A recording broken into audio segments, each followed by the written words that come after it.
what I've got here is 0.5971 and 0.55 and so on, and every one of these look exactly the same. But yet, when we subtracted them, we did not get the exact zero, did we? These ones aren't the same. No, actually, they're not the same. Why is that not the same? 0.9132, and then this is 0.59 and 0.57, 0.55. We must have gotten a digit a little bit wrong. Let's see if we can figure that out. Let's say Q0,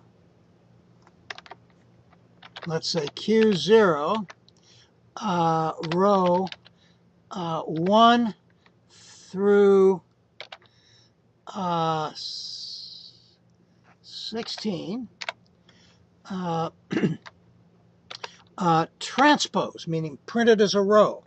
A prime means turn it as a row instead of a column. And there's the list of numbers in Q0. Now let's look at M row. Now again, I want to transpose it. So M row 1 through 16. Close. But I really don't want 1. I want to start at 4. So 4 through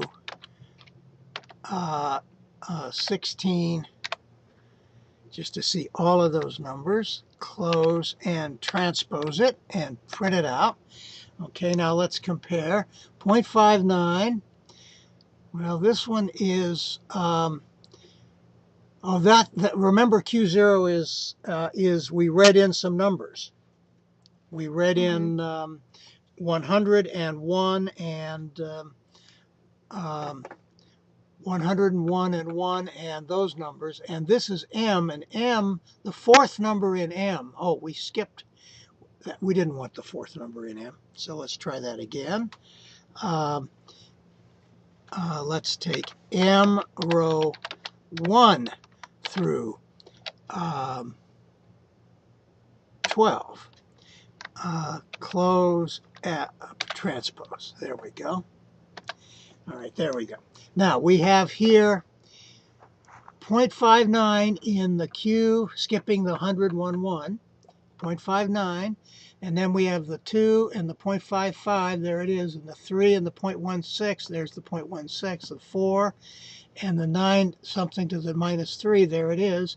And then we have a 5 and 0.57, and there it is, and 6 and 0.88, and there it is, and 7 and that, and there it is. And so this is matching exactly. So why is it, when we go upstairs here, why is it that we found this little discrepancy here? Q0, number 4 through 16 in steps of 2.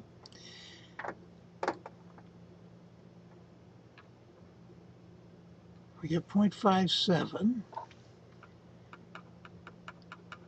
which is in that matrix, Q0. But yet, and then point... Oh, this is repeating these ones. Well, you're right. This is repeating. Why is that repeating? Row 1 through 4. Oh, very good. Oh, such a great spot, Aaron. What did we do in this line right here?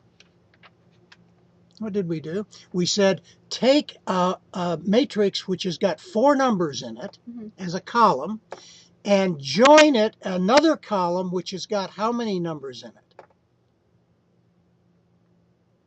4 through 16 is going to be 16 minus 3, which is 13 numbers, but we only take every other one, so that's 7 numbers. So what this says is take 4 numbers and join a column of 7 numbers.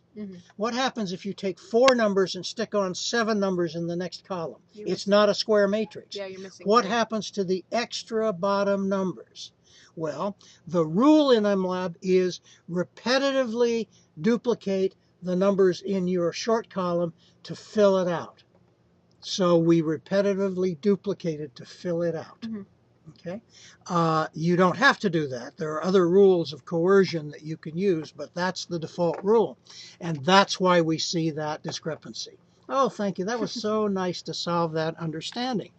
And so now, at any rate, what we've seen is that at least for the first few, this worked. However, we're still wondering about why these numbers were so tiny and not zero. And the reason is because each number stored in the computer is stored to far more digits of accuracy than is printed out here. Okay. This is 10 digits of accuracy or 9 digits of accuracy, and it's really stored to about 15 digits of accuracy. So this isn't the entire number. It isn't the entire number.